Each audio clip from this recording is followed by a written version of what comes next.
When the activities of this year had come to an end, Theophrastus obtained the archonship in Athens, and Marcus Publius and Gaius Sulpicius became consuls in Rome. While these were in office, the people of Calantia, who lived on the left side of the Pontus and who were subject to a garrison that had been sent by Lysimachus, drove out this garrison and made an effort to gain autonomy. In like manner, they freed the city of the Istrians and other neighboring cities and formed an alliance with them, binding them to fight together against the prince. They also brought into the alliance those of the Thracians and Scythians whose lands bordered upon their own, so that the whole was a union that had weight and could offer battle with strong forces. As soon, however, as Lysimachus learned what had taken place, he set out against the rebels. After marching through Thrace and crossing the Haemus mountains, he encamped near Odessus. Beginning a siege, he quickly frightened the inhabitants and took the city by capitulation. Next, after recovering the Istrians in a similar way, he set out against the Calantians. At this very time, the Scythians and the Thracians arrived with large forces to aid their allies in accordance with the treaty. Lysimachus, meeting them and engaging them at once, terrified the Thracians and induced them to change sides. But the Scythians he defeated in a pitched battle, slaying many of them and pursuing the survivors beyond the frontiers. Then, encamping about the city of the Calantians, he laid siege to it, since he was very eager to chastise in every way those who were responsible for the revolt. While he was thus engaged, there came certain men bringing word that Antigonus had sent 2 expeditions to the support of the Calantians, one by land and one by sea, that the general Lycon with the fleet had sailed through into the Pontus, and that Pausanias with a considerable number of soldiers was in camp at a place called Hieron. Perturbed at this, Lysimachus left an adequate body of soldiers to carry on the siege, but with the strongest part of the army he himself pushed on, intent on making contact with the enemy. When, however, he reached the pass over the Haemus, he found Zeus, the Thracian king, who had gone over to Antigonus, guarding the crossing with many soldiers. Engaging him in a battle that lasted a considerable time, Lysimachus lost not a few of his own men, but he destroyed a vast number of the enemy and overpowered the barbarian. He also came suddenly upon the forces of Pausanias, catching them after they had taken refuge in a place difficult of access. This he captured, and, after slaying Pausanias, he dismissed some of the soldiers on receiving ransom and enrolled others in his own army. This was the situation of Lysimachus. Antigonus, after he had failed in this undertaking, dispatched Telesphorus into the Peloponnesus, giving him 50 ships and a suitable force of infantry, and he ordered him to free the cities, for he hoped by doing this to establish among the Greeks the belief that he truly was concerned for their independence. And at the same time, he gave him a hint to note the activities of Cassander. As soon as Telesphorus had reached port in the Peloponnesus, he advanced upon the cities that were occupied by Alexander's garrisons and freed all of them, except Sicyon and Corinth, for in these cities Polyperchon had his quarters, maintaining strong forces and trusting in these and in the strength of the positions. While this was being done, Philip, who had been sent by Cassander to the war against the Aetolians as commander, immediately on arriving in Acarnania with his army undertook to plunder Aetolia, but soon, hearing that Aeacides the Epirite had returned to his kingdom and had collected a strong army, he set out very quickly against him, for he was eager to bring this struggle to an end separately, before the army of the Aetolians joined forces with the king. Although he found the Epirites ready for battle, he attacked them at once, slaying many and taking captive no small number, among whom there chanced to be about 50 of those responsible for the return of the king. These he bound and sent to Cassander.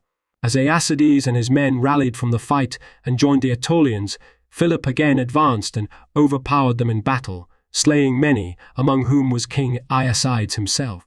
By gaining such victories, a few days Philip so terrified many of the Aetolians that they abandoned their unfortified cities and fled to the most inaccessible of their mountains with their children and their women.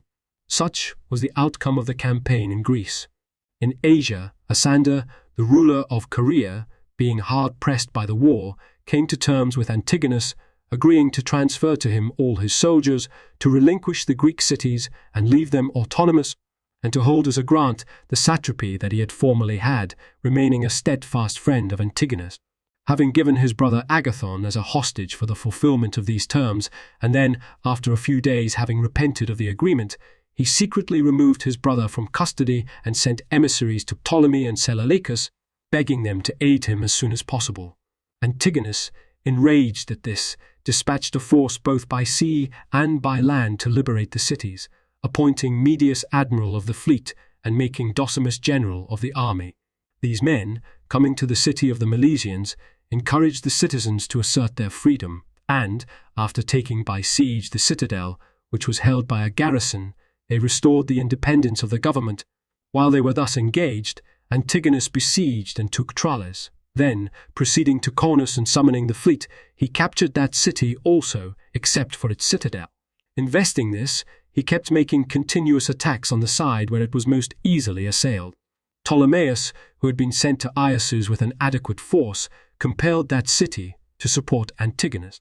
In this way, then, these cities, which were in Caria, were made subject to Antigonus. A few days later, when ambassadors came to the latter from the Aetolians and the Boeotians, he made an alliance with them. But, when he entered into negotiations with Cassander about peace in the Hellespontine region, he accomplished nothing, since they could in no way agree. For this reason, Cassander gave up hope of settlement and decided to play a part once more in the affairs of Greece. Setting out for Aureus, therefore, with 30 ships, he laid siege to the city. While he was vigorously attacking and was already at the point of taking the city by storm, reinforcements appeared for the people of Aureus. Telesphorus from the Peloponnesus with 20 ships and 1,000 soldiers, and Medius from Asia with 100 ships. They saw the ships of Cassander blockading the harbour and threw fire into them, burning 4 and almost destroying them all. But when reinforcements for the defeated came from Athens, Cassander sailed out against the enemy, who were off their guard. When they met, he sank 1 ship and seized 3 with their crews. Such were the activities in Greece and the Pontus. In Italy, the Samnites were advancing with a large army, destroying whatever cities in Campania were supporting their enemies, and the Roman consuls, coming up with an army, were trying to aid those of their allies who were in danger. They took the field against the enemy near Tarracina and at once relieved that city from its immediate fears. Then, a few days later, when both sides had drawn up their armies, a hard-fought battle took place and very many fell on both sides. Finally, the Romans, pressing on with all their strength, got the better of their enemies and, pushing the pursuit for a long time, slew more than 10,000. While this battle was still unknown to them, the Campanians, scorning the Romans, rose in rebellion, but the people at once sent an adequate force against them, with the dictator Gaius Manius as commander and accompanying him, according to the national custom, Manius Fulvius as master of horse. When these were in position near Capua, the Campanians at first endeavored to fight, but afterwards, hearing of the defeat of the Samnites and believing that all the forces would come against themselves, they made terms with the Romans. They surrendered those guilty of the uprising, who, without awaiting the judgment of the trial that was instituted, killed themselves. But the cities gained pardon and were reinstated in their former alliance. When this year had passed, Polemon was archon in Athens, and in Rome the consuls were Lucius Papirius for the 5th time and Gaius Iunius, and in this year the Olympic Games were celebrated for the 117th time, Parmenion of Mytilene winning the foot race. In this year, Antigonus ordered his general Ptolemaeus into Greece to set the Greeks free and sent with him 150 warships, placing Medius in command of them as admiral and an army of 5,000 foot and 500 horse. Antigonus also made an alliance with the Rhodians and received from them for the liberation of the Greeks 10 ships fully equipped for war. Ptolemaeus, putting in with the entire fleet at the harbour of Boeotia known as Bathes, received from the Boeotian League 2,200 foot soldiers and 1,300 horse. He also summoned his ships from Aureus, fortified Salganius, and gathered there his entire force, for he hoped to be admitted by the Chalcidians, who alone of the Euboeans were garrisoned by the enemy. But Cassander, in his anxiety for Chalcis, gave up the siege of Aureus, moved to Chalcis, and summoned his forces. When Antigonus heard that in Euboea the armed forces were watching each other, he recalled Medius to Asia with the fleet, and at once with his army set out at top speed for the Hellespont, as if intending to cross over into Macedonia, in order that, if Cassander remained in Euboea, he might himself occupy Macedonia, while it was stripped of defenders, or that Cassander, going to the defense of his kingdom, might lose his supremacy in Greece. But Cassander, perceiving Antigonus' plan, left Pleistarchus in command of the garrison in Chalcis, and setting out himself with all his forces, took Oropus by storm and brought the Thebans into his alliance. Then, after making a truce with the other Boeotians and leaving Eupolemus as general for Greece, he went into Macedonia, for he was apprehensive of the enemy's crossing. As for Antigonus, when he came to the Propontis, he sent an embassy to the Byzantines, asking them to enter the alliance. But there had arrived envoys from Lysimachus also, who were urging them to do nothing against either Lysimachus or Cassander, and the Byzantines decided to remain neutral and to maintain peace and friendship toward both parties. Antigonus, because he had been foiled in these undertakings and also because the winter season was closing in upon him, distributed his soldiers among the cities for the winter. While these things were going on, the Corcyraeans, who had gone to the aid of the people of Apollonia and Epidamnus, dismissed Cassander's soldiers under a truce, and of these cities they freed Apollonia, but Epidamnus they gave over to Glaucias, the king of the Illyrians. After Cassander had departed for Macedonia, Antigonus's general Ptolemaeus, striking fear into the garrison that was holding Chalcis, took the city, and he left the Chalcidians without a garrison in order to make it evident that Antigonus in very truth proposed to free the Greeks, for the city is well placed for any who wish to have a base from which to carry through a war for supremacy.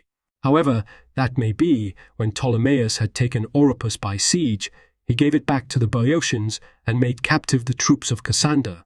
Thereafter, having received the people of Eretria and Charistus into the alliance, he moved into Attica, where Demetrius of Phalerum was governing the city. At first, the Athenians kept sending secretly to Antigonus, begging him to free the city. But then, taking courage when Ptolemaeus drew near the city, they forced Demetrius to make a truce and to send envoys to Antigonus about an alliance. Ptolemaeus, moving from Attica into Boeotia, took the Cadmea, drove out the garrison, and freed Thebes. After this, he advanced into Phocis, where he won over most of the cities, and from all of these expelled the garrisons of Cassander. He also marched against Locris, and since the Opuntians belonged to the party of Cassander, he began a siege and made continuous attacks. In that same summer, the people of Cyrene revolted from Ptolemy, invested the citadel, and seemed on the point of immediately casting out the garrison. And, when envoys came from Alexandria and bade them cease from their sedition, they killed them and continued the attack on the citadel with greater vigor. Enraged at them, Ptolemy dispatched Agis as general with a land army and also sent a fleet to take part in the war, placing Epaenetus in command. Agis attacked the rebels with vigor and took the city by storm. Those who were guilty of the sedition he bound and sent to Alexandria, and then, after depriving the others of their arms and arranging the affairs of the city in whatever way seemed best to himself, he returned to Egypt. But Ptolemy, now that the matter of Cyrene had been disposed of according to his wishes, crossed over with an army from Egypt into Cyprus against those of the kings who refused to obey him. Finding that Pygmalion was negotiating with Antigonus, he put him to death, and he arrested Praxippus, king of Lapithia and ruler of Cyrenea, whom he suspected of being ill-disposed toward himself, and also Stasiocus, ruler of Marion, destroying the city and transporting the inhabitants to Paphos. After accomplishing these things, he appointed Nicocreon as general of Cyprus, giving him both the cities and the revenues of the kings who had been driven out. But he himself with his army, sailing toward Upper Syria, as it is called, captured and sacked Poseidium and Potami-Caron. Sailing without delay to Cilicia, he took Melos and sold as booty those who were captured there. He also plundered the neighboring territory and, after sating his army with spoil, sailed back to Cyprus. His playing up to the soldiers in this way was designed to evoke enthusiasm in face of the encounters that were approaching. Now, Antigonus' son Demetrius was staying on in Coele, Syria, lying in wait for the Egyptian armies. But when he heard of the capture of the cities, he left Python as general in charge of the region, giving him the elephants and the heavy-armed units of the army, and he himself, taking the cavalry and the light-armed units, moved rapidly towards Cilicia to give aid to those who were in danger. Arriving after the opportunity had passed and finding that the enemy had sailed away, he went rapidly back to his camp, having lost most of his horses during the march, for in 6 days' march Towards Malus he covered 24 stages, with the result that on account of the excessive hardship, not one of his sutlers or of his grooms kept up the pace. Ptolemy, since his undertakings had turned out as he wished, now sailed away to Egypt, but after a little while, spurred on by Seleucus because of his hostility toward Antigonus, he decided to make a campaign into Coele Syria and take the field against the army of Demetrius. He therefore gathered together his forces from all sides and marched from Alexandria to Pelusium with 18,000 foot and 4,000 horse. Of his army some were Macedonians and some were mercenaries, but a great number were Egyptians, of whom some carried the missiles and the other baggage, but some were armed and serviceable for battle. Marching through the desert from Pelusium, he camped near the enemy at Old Gaza in Syria. Demetrius, who had likewise summoned his soldiers to Old Gaza from their winter quarters on all sides, awaited the approach of his opponents. Although his friends were urging him not to take the field against so great a general and a superior force, Demetrius paid no heed to them, but confidently prepared for the conflict, even though he was very young and was about to engage in so great a battle apart from his father. When he had called together an assembly under arms and, anxious and agitated, had taken his position on a raised platform, the crowd shouted with a single voice, bidding him be of good courage, and then, before the herald bade the shouting men cease their tumult, they all became silent.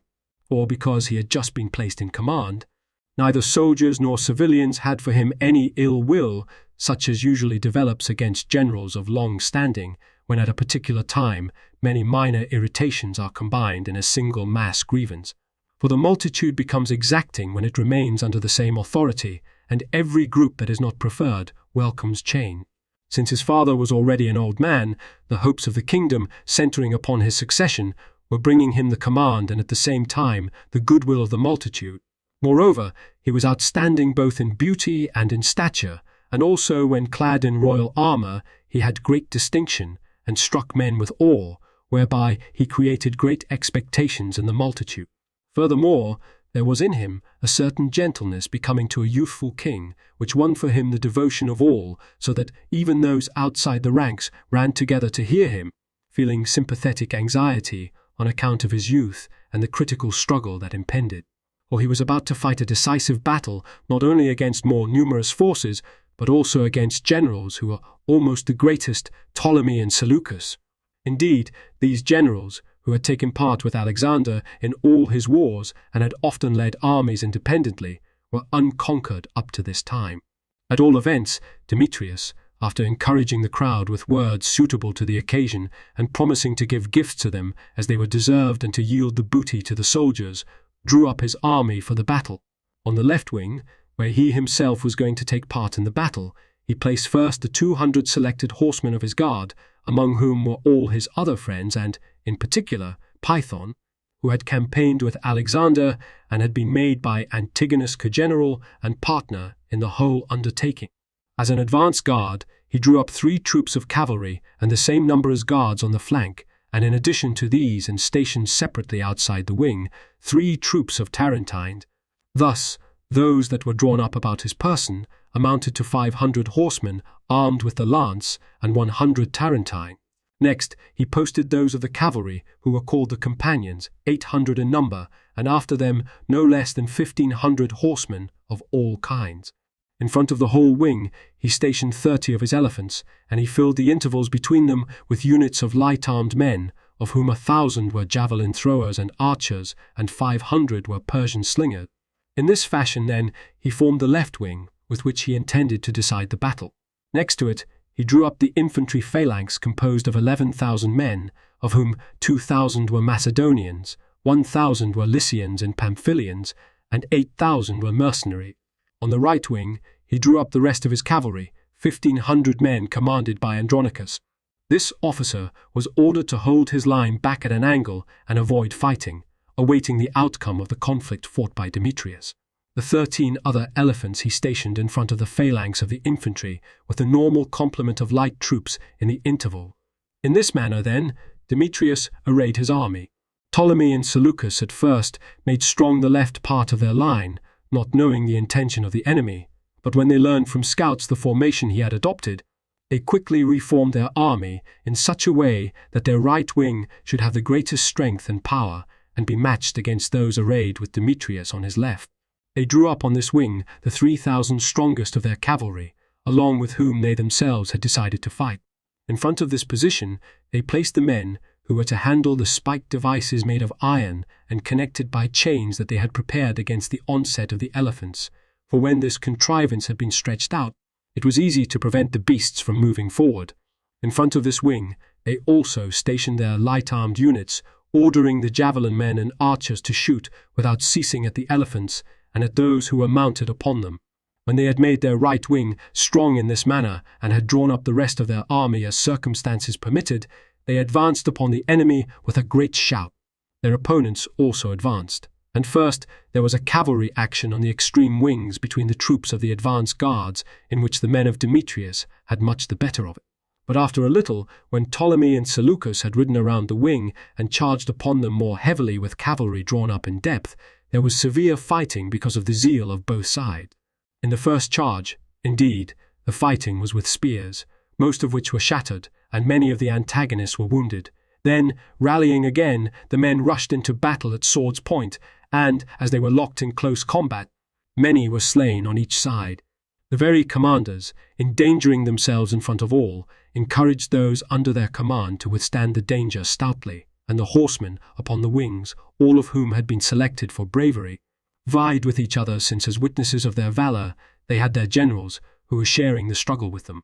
After the cavalry battle had continued for a long time on equal terms, the elephants, urged on into the combat by their Indian mahouts, advanced for a certain distance in a way to inspire terror, just as if no one were going to withstand them. When, however, they came up to the barrier of spikes, the host of javelin throwers and archers, who were sending their missiles unremittingly, began to wound severely the elephants themselves and those who were mounted upon them. And while the mahouts were forcing the beasts forward and were using their goads, some of the elephants were pierced by the cleverly devised spikes and, tormented by their wounds and by the concentrated efforts of the attackers, began to cause disorder. For on smooth and yielding ground, these beasts display in direct onset a might that is irresistible, but on terrain that is rough and difficult their strength is completely useless because of the tenderness of their feet.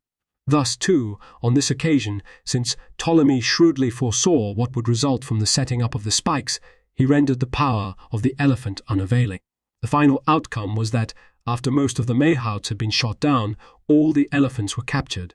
When this happened, most of Demetrius's horsemen were panic-stricken and rushed into flight, and he himself was left with a few, and then, since no one heeded him when he begged them each to stand and not desert him, was forced to leave the field with the rest. Now, as far as Gaza, most of the cavalry who were following with him listened to orders and remained in formation, so that no one of those who were pursuing at random lightly risked attacking, for the plain was open and yielding, and favorable to men who wished of the withdrawal in formation. There followed also those of the infantry, who preferred to leave their lines and, abandoning their heavy arms, saved themselves by travelling light. But as Demetrius was passing Gaza at about sunset, some of the cavalry dropped out and entered the city, since they wished to carry away their baggage. Then, when the gates were opened and a large number of pack animals were gathered together, and when each man tried to lead out his own beasts first, there arose such confusion around the gates that when the troops of Ptolemy came up, no one was able to close the gates in time. Hence the enemy dashed within the walls, and the city came into the possession of Ptolemy. After the battle had ended in this fashion, Demetrius reached Azotus about the middle of the night, covering 270 stades. Thence he sent a herald about the burial of the dead, since he was very anxious at any cost to honor those who had perished with the funeral that was their due, for it happened that most of his friends had fallen, the most distinguished of whom were Python, who had shared the command on equal terms with himself, and Boeotus, who for a long time had lived with his father Antigonus and had shared in all his state secrets. In the battle there had fallen more than 500 men, the majority of whom were cavalry and men of distinction, and more than 8,000 had been captured. Ptolemy and Seleucus permitted the recovery of the dead, and they returned to Demetrius without ransom the royal baggage, which had been captured, and those of the prisoners who had been accustomed to be in attendance at the court, for, they said, it was not about these that they were at variance with Antigonus, but because, although he and they had made war in command, first against Perdiccas and later against Eumenes, He had not turned over to his companions their share of the captured territory, and again because, after making a compact of friendship with Seleucus, he had nevertheless taken away from him his satrapy of Babylonia, contrary to all right. Ptolemy sent the captured soldiers off into Egypt, ordering them to be distributed among the nomes. But he himself, after giving a magnificent burial to all those of his own men who had died in the battle, went with his forces against the cities of Phoenicia, besieging some of them and winning others by persuasion. But Demetrius, since he did not have a sufficiently strong army, sent a messenger to his father, asking him to aid him as quickly as possible. He himself, moving to Tripolis in Phoenicia, summoned the soldiers from Cilicia, and also those of his other men who were guarding cities or strongholds far removed from the enemy. Ptolemy, after he had gained control of the open country, first won Sidon to his side, and then, camping near Thayer, he summoned Andronicus, the commander of the garrison, to surrender the city, and he promised to give him gifts and abundant honors. Andronicus, however, said that he would in no wise betray the trust that had been placed in him by Antigonus and Demetrius, and he vilely insulted Ptolemy. Later, when his soldiers mutinied and he was expelled from the city and fell into the hands of Ptolemy, he expected to receive punishment both for the insults and for his unwillingness to surrender Tyre. But in truth, Ptolemy bore no malice. On the contrary, he gave him gifts and kept him in his court, making him one of his friends and advancing him in honor. For indeed, that prince was exceptionally gentle and forgiving and inclined toward deeds of kindness. It was this very thing that most increased his power and made many men desire to share his friendship. For example, when Seleucus had been driven from Babylonia, he received him with friendship, and he used to share his own prosperity with him and with his other friends. Therefore, on this occasion also, when Seleucus asked him to give him soldiers for an expedition into Babylonia, he readily consented, and in addition, he promised to aid him in every way until he should regain the satrapy that had formerly been his. Such was the situation of affairs in Asia. In Europe, Antigonus's admiral Telesphorus, who was tarrying near Corinth when he saw Ptolemaeus preferred to himself and entrusted with all affairs throughout Greece, charged Antigonus with this, sold what ships he had, enlisted such of the soldiers as volunteered to join his cause, and organized an enterprise of his own. Entering Elis as if still preserving his friendship for Antigonus, he fortified the citadel and enslaved the city. He even plundered the sacred precinct at Olympia and, after collecting more than 500 talents of silver, began hiring mercenaries. In this manner, then, Telesphorus, because he was jealous of the advancement of Ptolemaeus, betrayed the friendship of Antigonus. Ptolemaeus, the general of Antigonus, had been placed in charge of affairs throughout Greece, and he, on hearing of the revolt of Telesphorus, the capture of the city of the Hellenes, and the plundering of the wealth of Olympia, moved into the Peloponnesus with an army. When he had come into Elis and levelled the citadel that had been fortified, he gave the Hellenes back their freedom and restored the treasure to the god. Then, by winning Telesphorus's consent, he recovered Selene, which the latter had garrisoned, and restored it to the Hellenes. While this was happening, the Epirites, their king Iacides being dead, gave the kingship to Alcetas, who had been banished by his father Arimbus and who was hostile to Cassander. For this reason, Lyciscus, who had been placed as general over Acarnania by Cassander, entered Epirus with an army, hoping to remove Alcetas easily from his throne while the affairs of the kingdom were still in disorder. While Lyciscus was in camp before Cassophia, Alcetas sent his sons Alexander and Teucer to the cities, ordering them to levy as many soldiers as possible, and he himself, taking the field with what force he had, came near the enemy and awaited the return of his sons.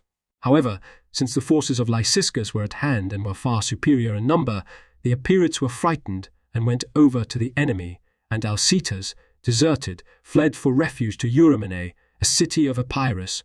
While he was being besieged there, Alexander came up bringing reinforcements to his father. A violent battle took place in which many of the soldiers were slain, among whom were certain others of the followers of Lyciscus, and in particular the general Mycissus, and in particular the general Mycithus, and Lysander, an Athenian who had been put in charge of Lucus by Cassander.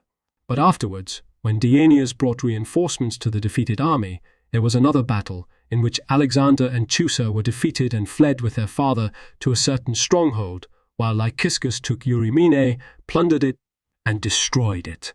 At this time, Cassander, who had heard of the defeat of his forces but did not know of the victory that had followed, moved into Epirus in haste to assist Lyciscus.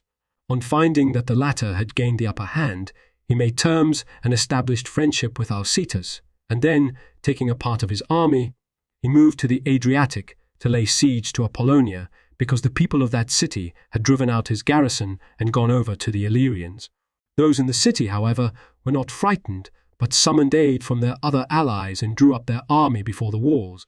In a battle which was hard fought and long, the people of Apollonia, who were superior in number, forced their opponents to flee, and Cassander, who had lost many soldiers, since he did not have an adequate army with him, and saw that the winter was at hand, returned into Macedonia.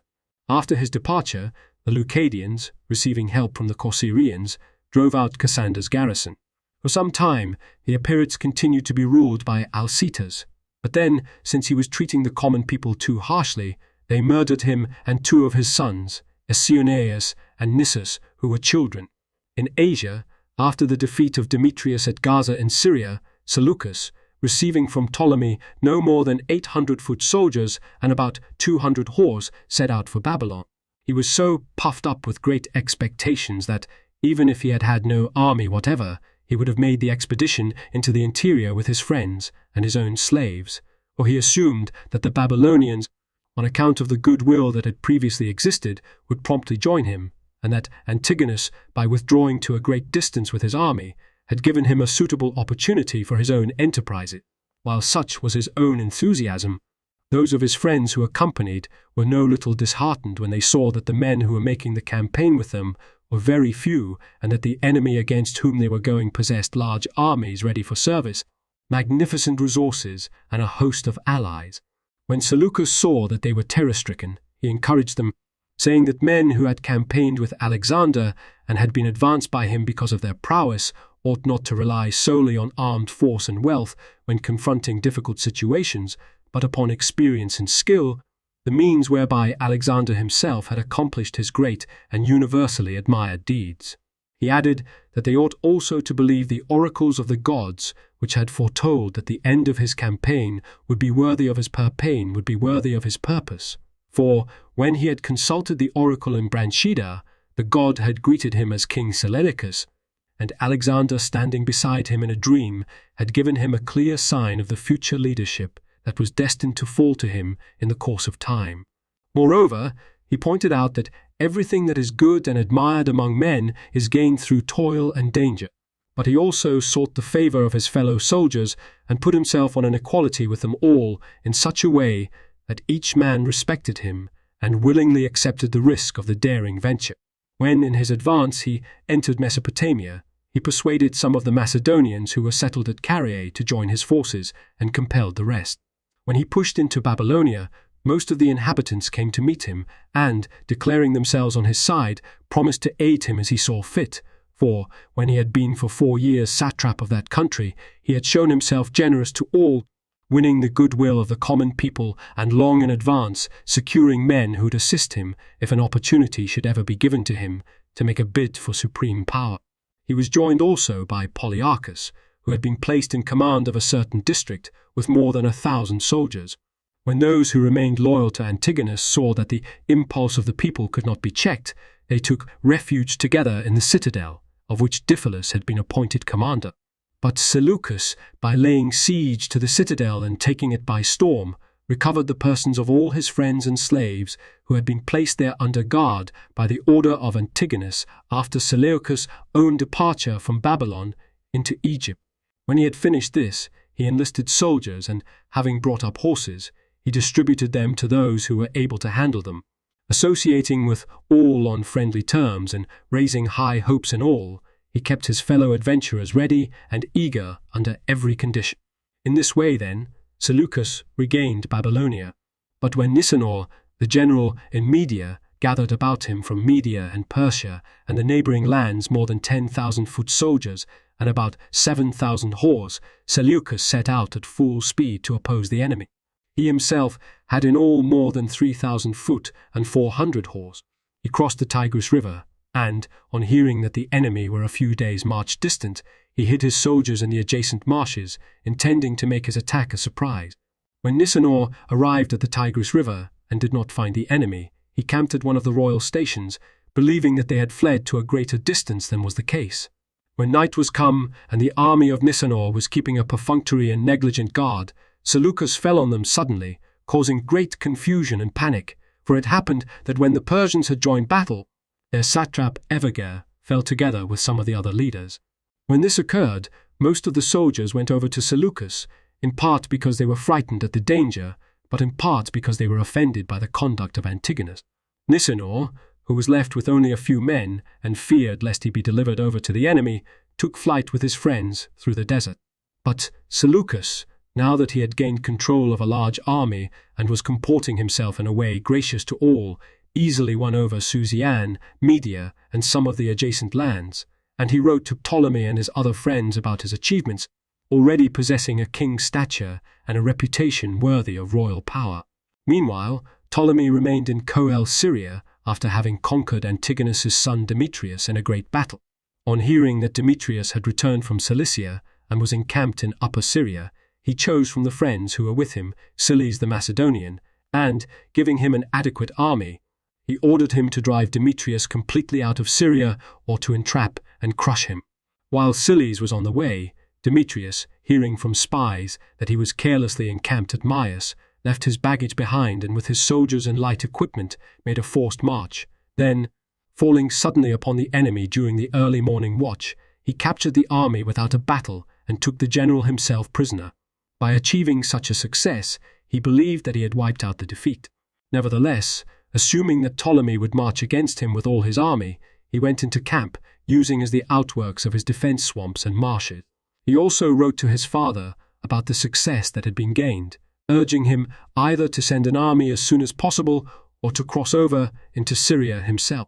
Antigonus chanced to be in Selene in Phrygia, and, on receiving the letter, he rejoiced greatly that his son, young as he was, seemed to have got out of his difficulties by himself, and to have shown himself worthy to be a king.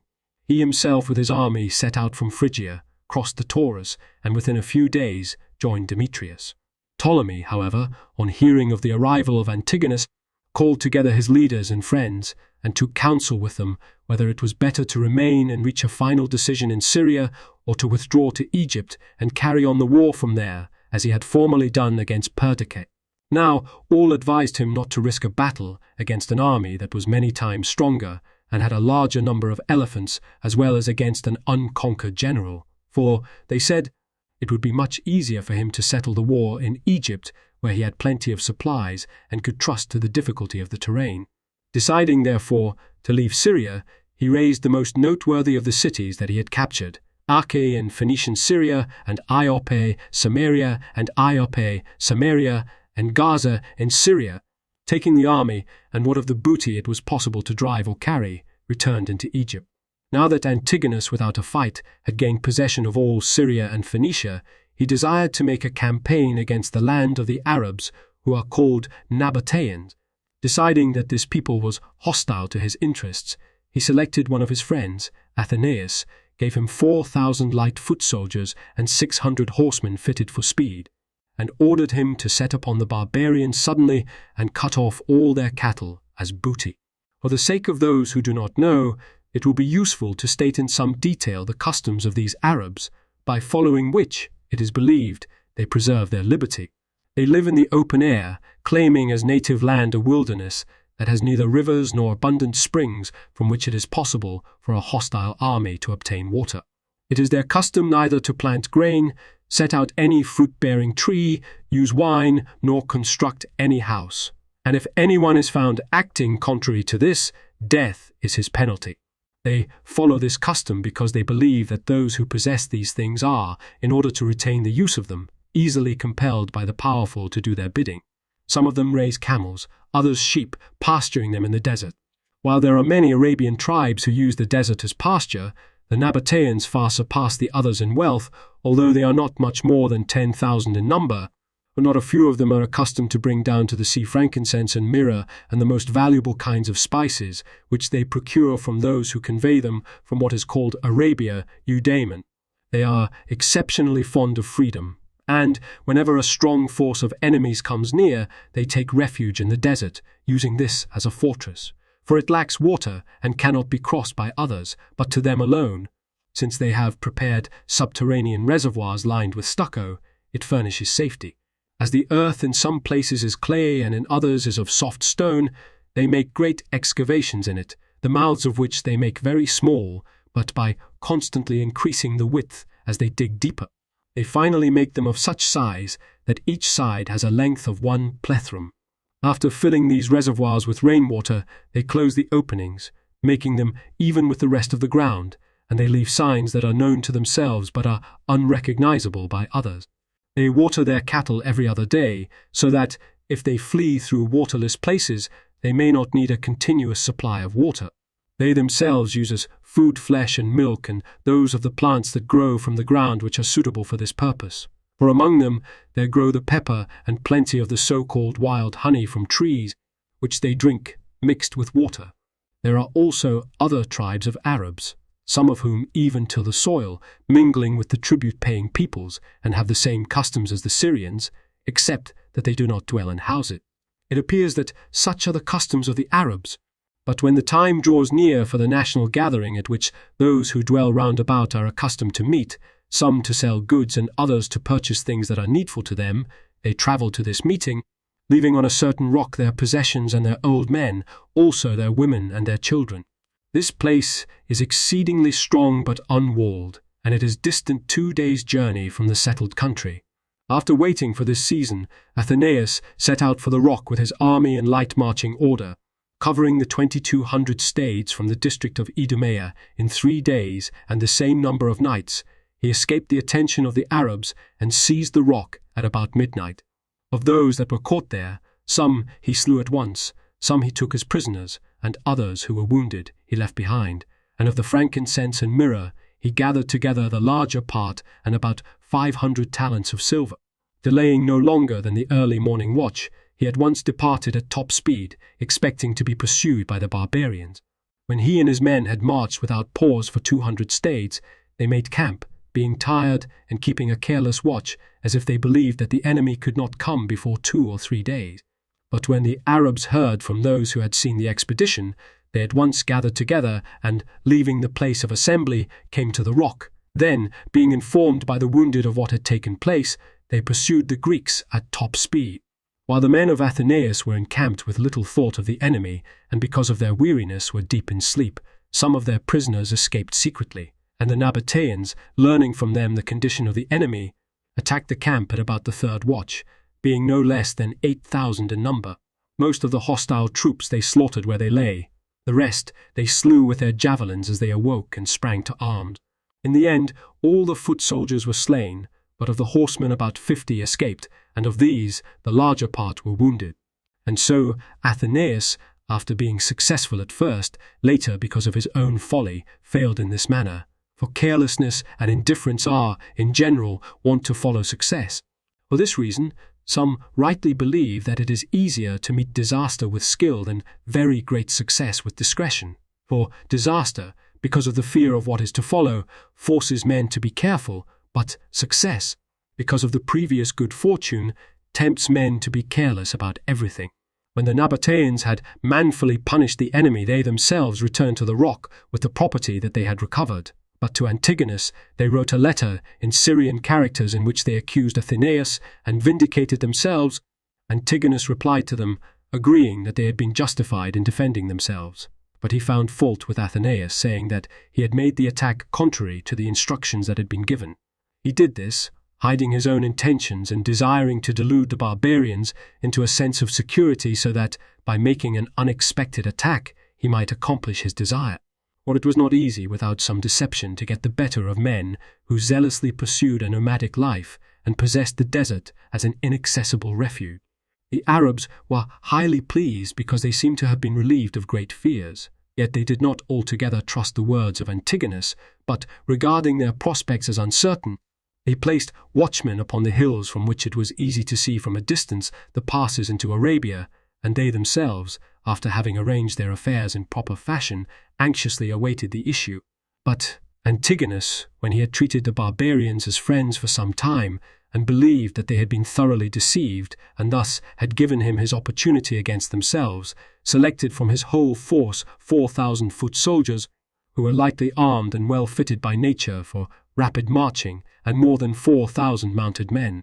He ordered them to carry several days' supply of food that would not require cooking, and, after placing his son Demetrius in command, he sent them off during the first watch, ordering him to punish the Arabs in whatever way he could. Demetrius, therefore, advanced for 3 days through regions with no roads, striving not to be observed by the barbarians. But the lookouts, having seen that a hostile force had entered, informed the Nabateans by means of prearranged fire signals. The barbarians, having thus learned at once that the Greeks had come, sent their property to the rock, and posted there a garrison that was strong enough, since there was a single artificial approach, and they themselves divided their flocks and drove them into the desert, some into one place and some into another. Demetrius, on arriving at the rock and finding that the flocks had been removed, made repeated assaults upon the stronghold. Those within resisted stoutly and easily, had the upper hand because of the height of the place. And so on this day, after he had continued the struggle until evening, he recalled his soldiers by a trumpet call. On the next day, however, when he had advanced upon the rock, one of the barbarians called to him, saying, "King Demetrius, with what desire or under what compulsion do you war against us, who live in the desert and in a land that has neither water, nor grain, nor wine, nor any other thing whatever of those that pertain to the necessities of life among you? For we, since we are in no way willing to be slaves, have all taken refuge in a land that lacks all the things that are valued among other peoples, and have chosen to live a life in the desert, and one altogether like that of wild beasts, harming you not at all. We therefore beg both you and your father to do us no injury, but, after receiving gifts from us, to withdraw your army, and henceforth regard the Nabateans as your friend. For neither can you, if you wish, remain here many days, since you lack water and all the other necessary supplies, nor can you force us to live a different life. But you will have a few captives, disheartened slaves who would not consent to live among strange ways." When words such as these had been spoken, Demetrius withdrew his army and ordered the Arabs to send an embassy about these matters. They sent their oldest men who, repeating arguments similar to those previously uttered, persuaded him to receive as gifts the most precious of their products and to make terms with them. Old Demetrius received hostages and the gifts that had been agreed upon, and departed from the rock. After marching for 300 stades, he camped near the Dead Sea, the nature of which ought not to be passed over without remark. It lies along the middle of the satrapy of Idumea, extending in length about 500 stades and in width about 60. Its water is very bitter and of exceedingly foul odor, so that it can support neither fish nor any of the other creatures usually found in water. Although great rivers whose waters are of exceptional sweetness flow into it, it prevails over these by reason of its foulness, and from its center each year it sends forth a mass of solid asphalt, sometimes more than 3 plethra in area, sometimes a little less than 1 plethrum. When this happens, the barbarians who live near habitually call the larger mass a bull and the smaller one a calf. When the asphalt is floating on the sea, its surface seems to those who see it from a distance just like an island. It appears that the ejection of the asphalt is indicated 20 days in advance, for on every side about the sea, for a distance of many stades, the odor of the asphalt spreads with a noisome exhalation, and all the silver, gold, and bronze in the region lose their proper colors. These, however, are restored as soon as all the asphalt has been ejected, but the neighboring region is very torrid and ill-smelling, which makes the inhabitants sickly in body and exceedingly short-lived. Yet the land is good for raising palm trees in whatever part it is crossed by serviceable rivers, or is supplied with springs that can irrigate it.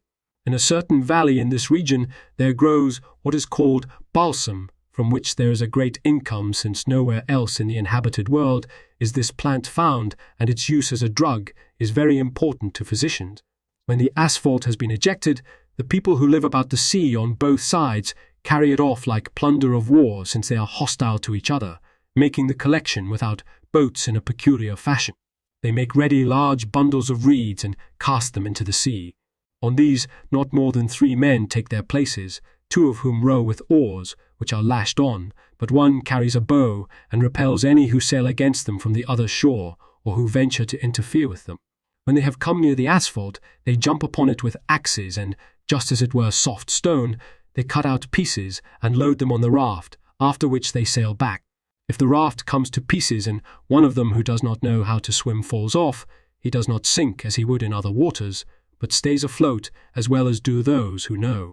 For this liquid by its nature supports heavy bodies that have the power of growth or of breathing, except for solid ones that seem to have a density like that of silver, gold, lead, and the like. And even these sink much more slowly than do these exact bodies if they are cast into other lakes. The barbarians who enjoy this source of income take the asphalt to Egypt and sell it for the embalming of the dead, for unless this is mixed with the other aromatic ingredients, the preservation of the bodies cannot be permanent. Antigonus, when Demetrius returned and made a detailed report of what he had done, rebuked him for the treaty with the Nabateans, saying that he had made the barbarians much bolder by leaving them unpunished, since it would seem to them that they had gained pardon not through his kindness, but through his inability to overcome them. But he praised him for examining the lake and apparently having found a source of revenue for the kingdom. In charge of this, he placed Hieronymus, the writer of the history, and instructed him to prepare boats, collect all the asphalt, and bring it together in a certain place. But the result was not in accord with the expectations of Antigonus, for the Arabs, collecting to the number of 6,000 and sailing up on their rafts of reeds against those on the boats, killed almost all of them with their arrows. As a result, Antigonus gave up this source of revenue because of the defeat he had suffered, and because his mind was engaged with other and weightier matter. For there came to him at this time a dispatch-bearer with a letter from Nicanor, the general of Media and the upper satrapy. In this letter was written an account of Seleucus's march inland and of the disasters that had been suffered in connection with him. Therefore, Antigonus, worried about the upper satrapies, sent his son Demetrius with 5,000 Macedonian and 10,000 mercenary foot soldiers and 4,000 horse, and he ordered him to go up as far as Babylon and then, after recovering the satrapy, to come down to the sea at full speed. So Demetrius, having set out from Damascus in Syria, carried out his father's orders with zeal.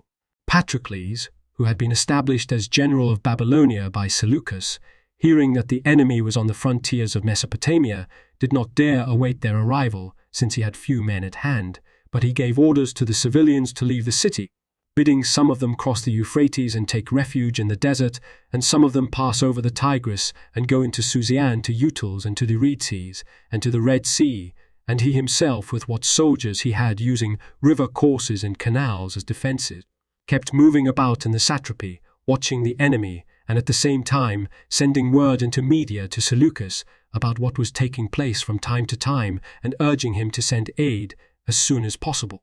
When Demetrius, on his arrival at Babylon, found the city abandoned, he began to besiege the citadels.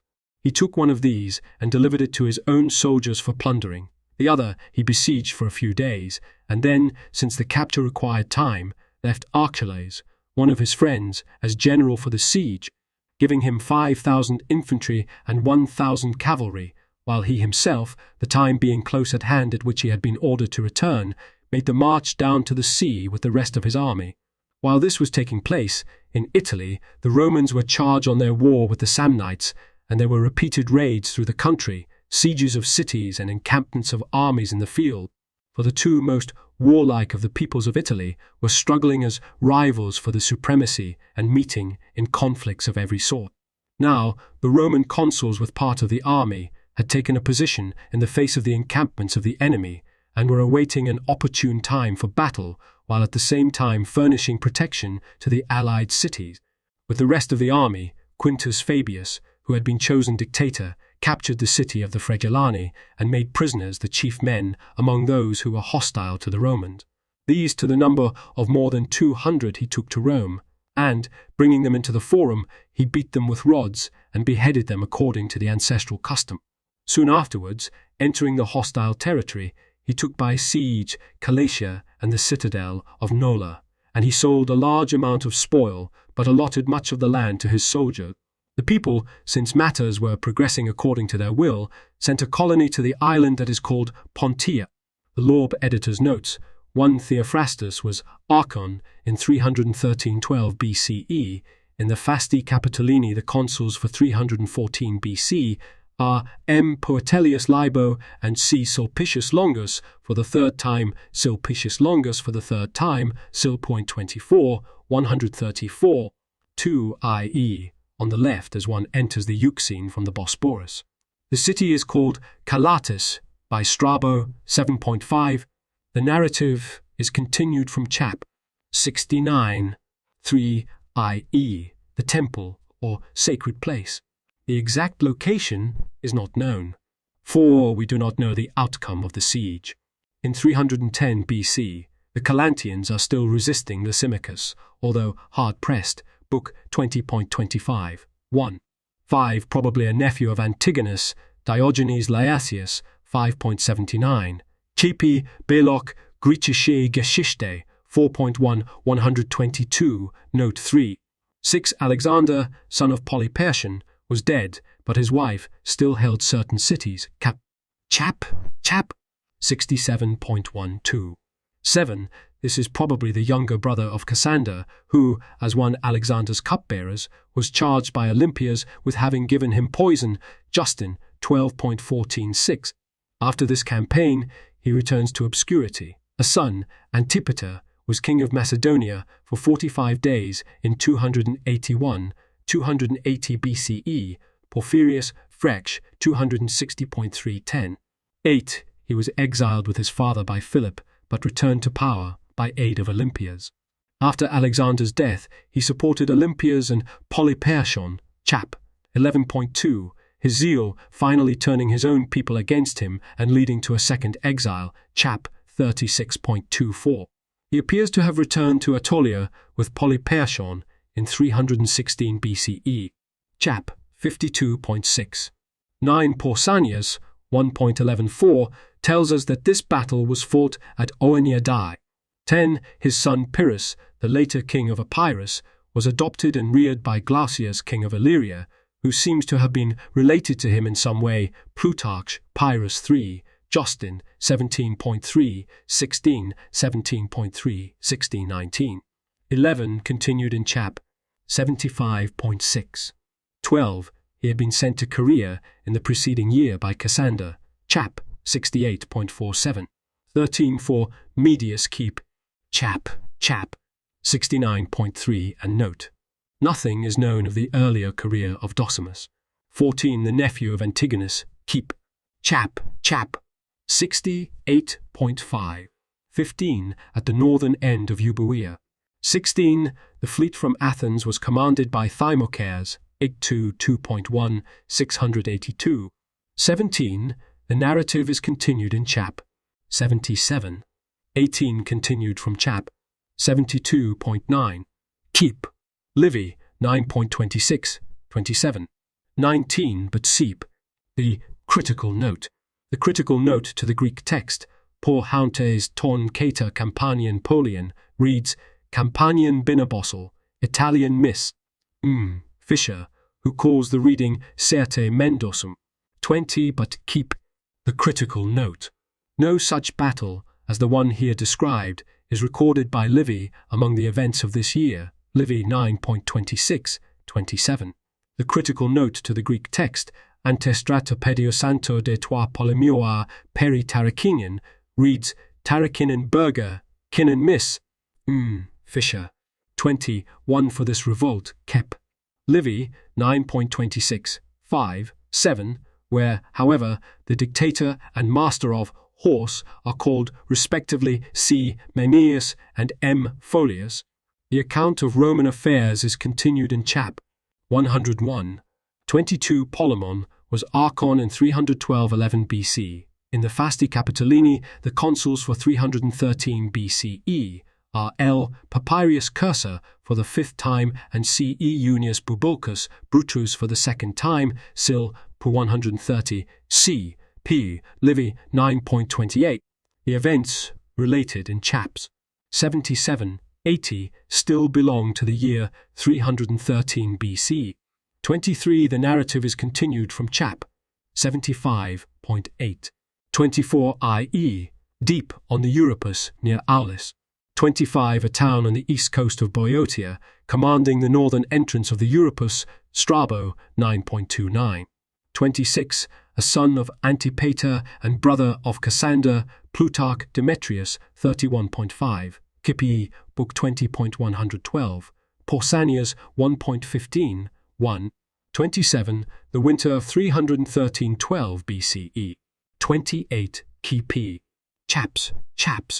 67.6, 70.7. 29. Philip V. of Macedonia, named Chalkis, one of the three fetters of Greece, Polybius 18.11, Livy 32.373. 30. i.e., the troops left in Euripus by Cassander as a garrison. Chap. 77.6. 31. Opus was probably taken, but no statement to the effect survives in our sources. Diodorus returns to Greek affairs in Chap. 87. 32. The summer of 313 BCE. 33. It is quite probable that the name of the ruler of Cyrenea has been lost from the myths.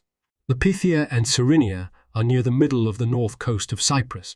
34. Stagioacus, king of Marion on the west coast of Cyprus, had first supported Antigonus and then Ptolemy, Chap. 62.6, and now seems to have turned against Ptolemy.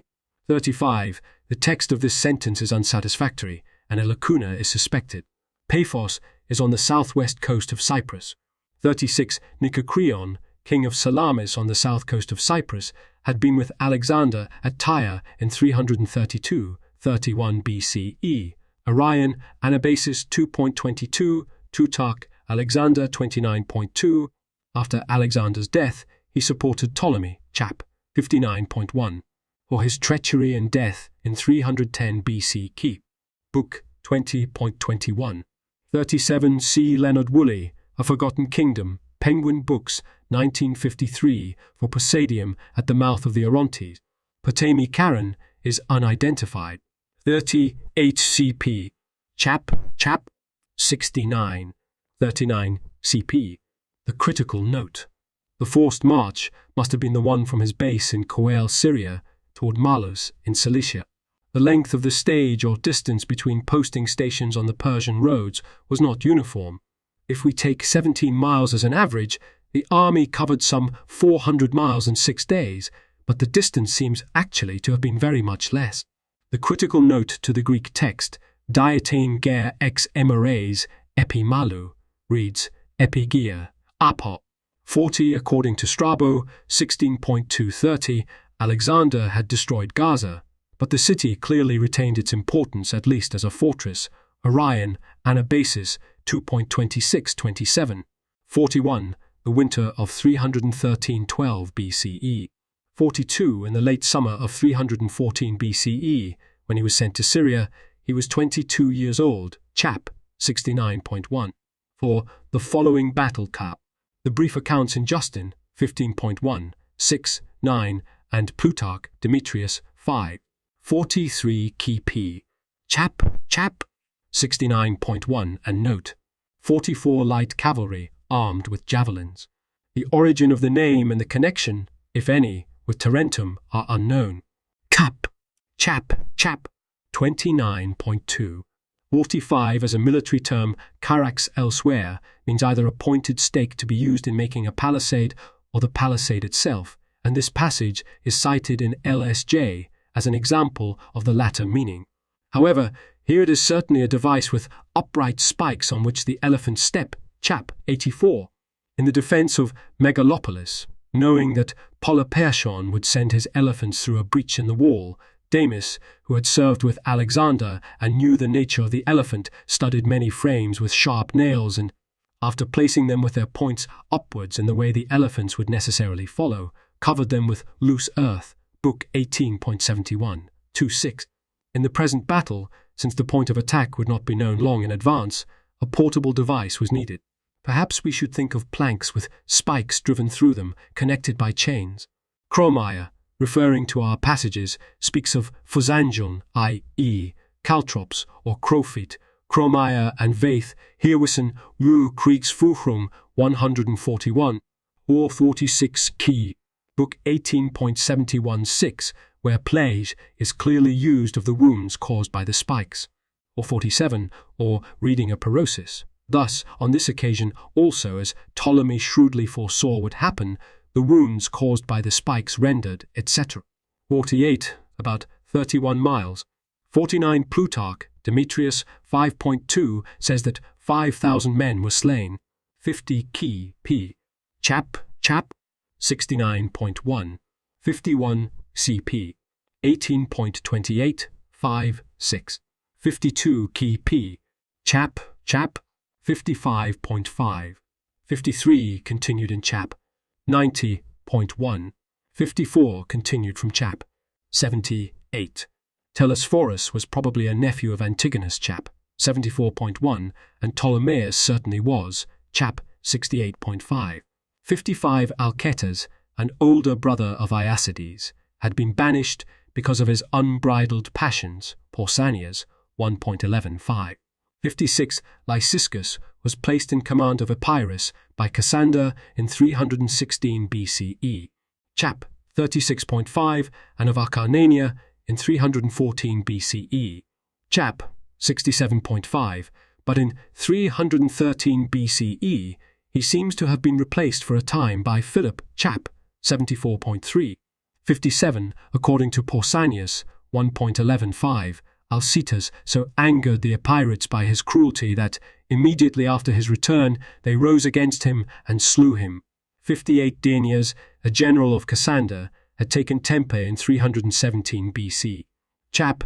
35.3. 59, the winter of 312-11 BCE. 60, but compare the note on Chap. 88.4. The narrative is continued in Chap. 105. 61 continued from Chap. 86.5. 62 Appian Syrian Wars 9.54 says 1,000 foot and 300 horse. 63 CP. Also Chap. 55.7, where we are told that the astrologers warned Antigonus to expect danger from Seleucus. Other signs and omens of Seleucus's future greatness are given by Appian, Syrian Wars 9.56. 64, probably the same as Carre, and not to be identified with the Carre of Book 17.110, 3, 19.12, 1. 65, possibly to be identified with the Evagaras who is mentioned in Chap. 48.2 as satrap of Aria. 66, for the victory of Ptolemy at Gaza Keep. Chaps. 83 F. 67 CP. Plutarch, Demetrius, 6.12. 68 Myus in Syria is otherwise unknown. 69 i.e. the last watch of the night. 70 this victory is minimized by Pausanias 1.65.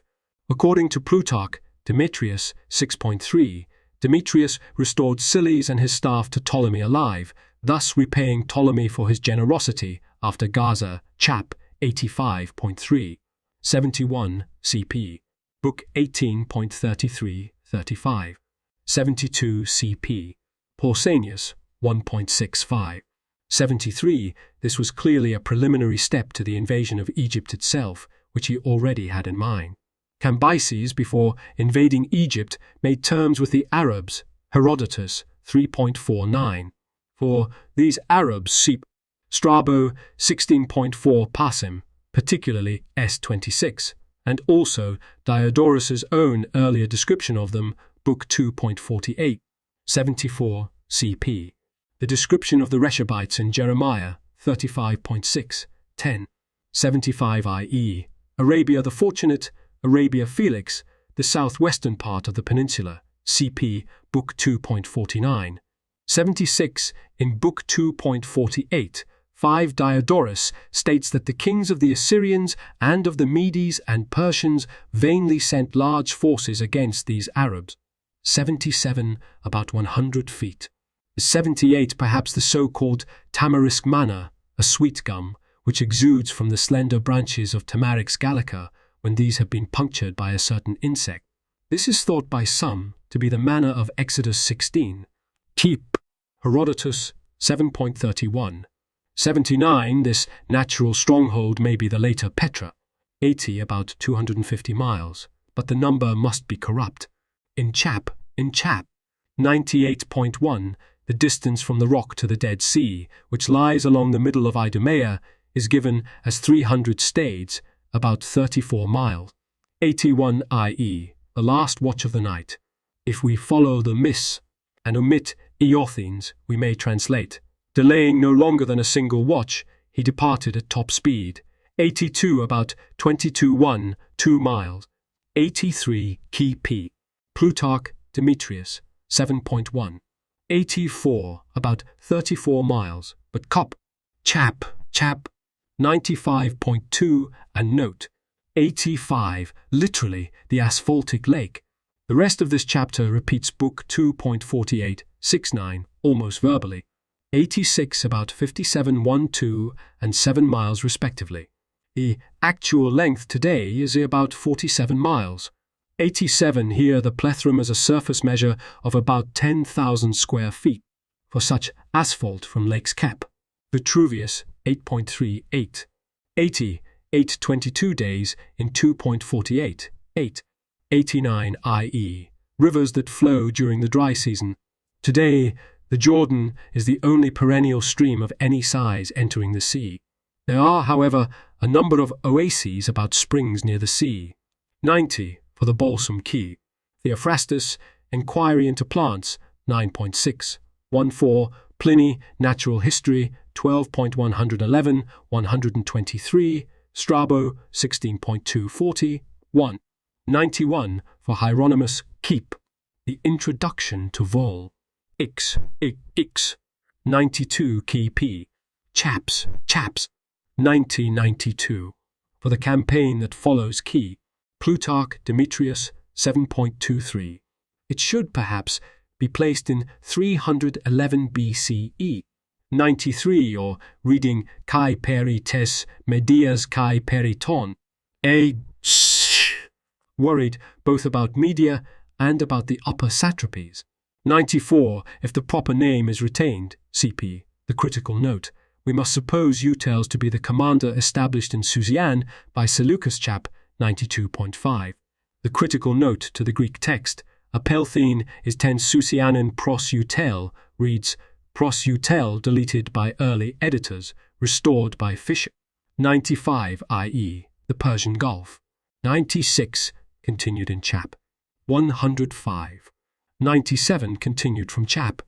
76.5. Cup. Livy, 9.28. 98 in Livy, 9.28. 16. It is a dictator named C. Poetiliuso who captured Fregellae and either the same dictator or captured Fregellae and either the same dictator or C. Junius Bubucus, one of the consuls, who took Nola. For the dictatorship of Fabius 2 years earlier, kept chap 72.67 and Livy 9.24. 1. 99 for punishment, more maiorum cipi. Suetonius, Nero, 49.2. Thayer's note. Better, see the comprehensive discussion in Tapa X6, 49, 72. 100 the modern Ponza, one of the group of small islands off the west coast of Italy, opposite the Circaean promontory. Cap. Livy, 9.28, 7, 8. Italian affairs are continued in chap. 105.5. The previous next to images with borders lead to more information. The thicker the border, the more information. Details here, up to Diodorus classical texts, Lacus Curtius home, a page or image on this site is in the public domain only if its Earl has a total of 1 asterisk. If the Earl has 2 asterisks, the item is copyright someone else and used by permission or fair use. If the Earl has none, the item is C. Bill Thayer. See my copyright page for details and contact information. Page updated, 21 April 18.